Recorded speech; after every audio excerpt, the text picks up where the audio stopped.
ஆசிரியர்களுக்கு வணக்கம். இந்த வீடியோவில் 10ஆம் வகுப்பு தமிழ் புத்தகத்திலிருந்து அன்னை மொழியே பாடத்திலிருந்து பார்ட் 2வாக பார்க்க போகிறோம். பிஞ்சு வகை. தாவரத்தின் பிஞ்சு வகைகளுக்கு வழங்கும் சொற்கள்: பூம்பிஞ்சு, பூவோடு கூடிய இளம்பிஞ்சு, பிஞ்சு, இளம் காய், வடு, மாம்பிஞ்சு, முசு, பலாப்பிஞ்சு, கோவை, எள் பிஞ்சு, குரும்பை, தென்னை, பனை முதலியவற்றின் இளம்பிஞ்சு, முற்றுக்குரும்பை, சிறு குரும்பை, இளநீர், முற்றாத தேங்காய், நுழாய், இளம்பாக்கு, கருக்கல், இளநெல், கச்சல், வாழைப்பிஞ்சு. குலை வகை. தாவரங்களின் குலை வகைகளை குறிப்பதற்கான காய்களையோ கனிகளையோ சொற்கள்: கொத்து, அவரை, துவரை முதலியவற்றின் குலை. குலை.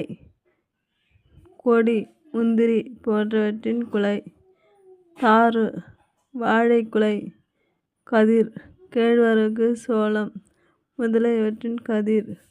அலகு அல்லது குரல்: நெல், திணை முதலியவற்றின் கதிர். சிப்பு, சிப்பு வாழைத்தண்டின் பகுதி. கெட்டுப்போன காய்கனி வகை. கெட்டுப்போன காய்க்கும் கனிக்கும் தாவரத்திற்கேற்ப வழங்கும் சொற்கள்: சோம்பல், நுனியில் சுருங்கிய காய். சிவியல், சுருங்கிய பழம். சொத்தை, புழுப்பூச்சி அரித்த காய் அல்லது கனி. வெம்பல், சூட்டினால் பழுத்த பிஞ்சு. அளியல், குளுகுளுத்த பழம். அழுகல், குளுகுளுத்து நூறிய பழம் அல்லது காய். சுண்டு, பதராய் போன மிளகாய். கோட்டான், காய் அல்லது குகைக்காய். கோட்டான், உட்கார்ந்ததினால் கெட்ட காய். தேரைக்காய், தேரை அமர்ந்ததினால் கெட்ட காய். அள்ளிக்காய், தேரை அமர்ந்ததினால் கெட்ட தேங்காய். உள்ளிக்காய், தென்னையில் கெட்ட காய். பழத்தோல் வகை. பழங்களின் மேற்பகுதியினை குறிக்க வழங்கும் சொற்கள்: தொளி, மிக மெல்லியது. தோல், திண்ணமானது. தோடு, வன்மையானது. ஓடு, மிக வன்மையானது. குடுக்கை, சுரையின் ஓடு. மட்டை, தேங்காய் நெற்றியின் மேல் பகுதி. உமி, நெல், கம்பு முதலியவற்றின் மூடி. கொம்பை, வரகு, கேழ்வரகு முதலியவற்றின் உமி. மணி வகை.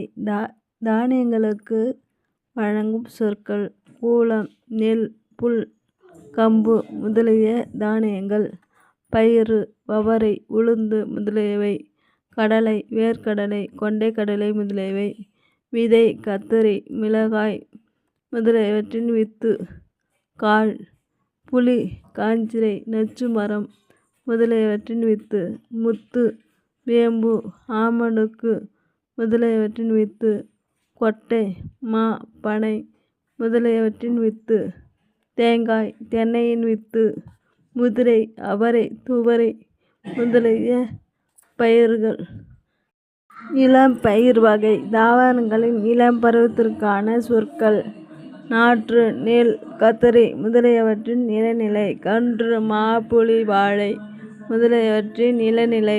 குருத்து, வாழையின் இளநிலை. பிள்ளை, தென்னையின் இளநிலை. குட்டி, வினாவின் இளநிலை. மடலி அல்லது வடலி பனையின் இளநிலை.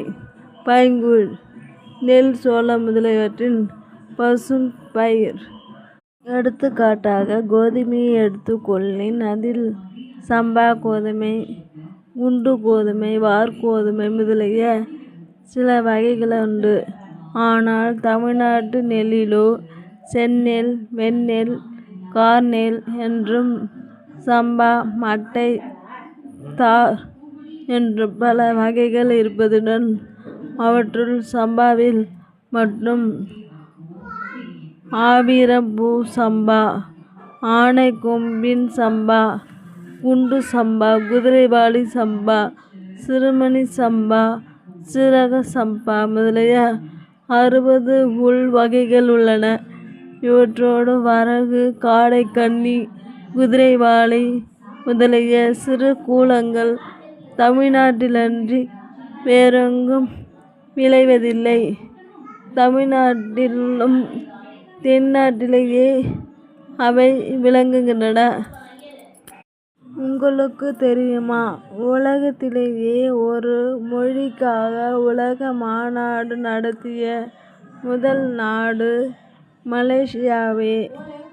மாநாட்டிற்குரிய அம்முதல் மொழியும் தமிழே.